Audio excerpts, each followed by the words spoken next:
again! It's me, the nameless narrator. I guess R7. Does that count as a name? I don't think it does. Whatever. Anyways, so here we're at in the continuation for the history of the Æthelish. So where we left off was the end of the Second Orcish War and leading into the third one. Of course, there was a 50-year gap, but I guess I'll touch on one thing that I worked on in regards to developing this period, which is basically just beforehand. Now, something I haven't really brought up before, and in all honesty, I haven't brought up that much in regards to the actual my World Anvil account, but I guess something I will bring up now and have to type out later is the whole succession process in Ætheland. See, the previous kings hadn't had brothers that were of an age by the time that their father had died, so therefore the eldest was, the easiest and obvious pick. But with Dunstan and his three brothers, they were all adults by the time their father died, and basically the other three began to vie for power and see how much they could gate out of their brother's position. And this for a while ended up dividing the kingdom, up until the Orcish War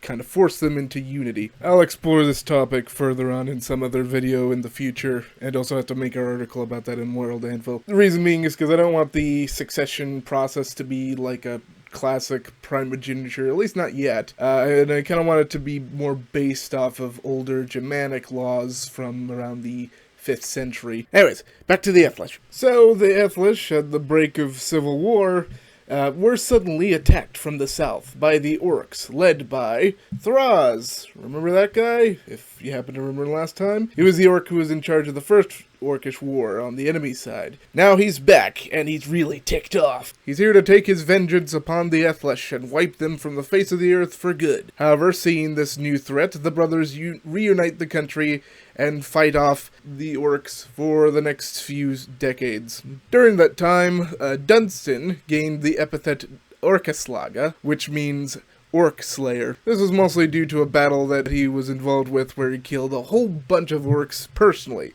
which was something that a lot of people, didn't even think was possible for a human to do. And he proved himself to be a very effective and, inspiring leader. After years of fighting and thousands dead on both sides, Dunstan finally managed to defeat Thraz and killed him once and for all. Not that you could kill someone and I guess if... You know what I mean. They finished him off. Finally, he's dead. That's it. And now Ætheland was free to not get nearly annihilated. Also, they expanded a bit. And now with Thraz dead and a strong, capable king at the helm, Ætheland was set to grow until he suddenly died from wounds sustained from the war. And his son ended up becoming the next king, who, let's just say, wasn't the best pick. And he would basically hurl the Æthelish people into another war that would be so much worse than the last, but that's for the next video. I still would like to say thank you for your support, and, thanks for keeping me going and all. I'd also like to mention that I am planning to actually make a new video series about books that I've been reading, and just my thoughts on them. That'll be for later. Although I don't want that to disrupt what I'm doing here, so I just figured I might as well just do a video per week after I get that going. So look forward to that. Anyways, that's pretty much all I got for today. So I'll see you around.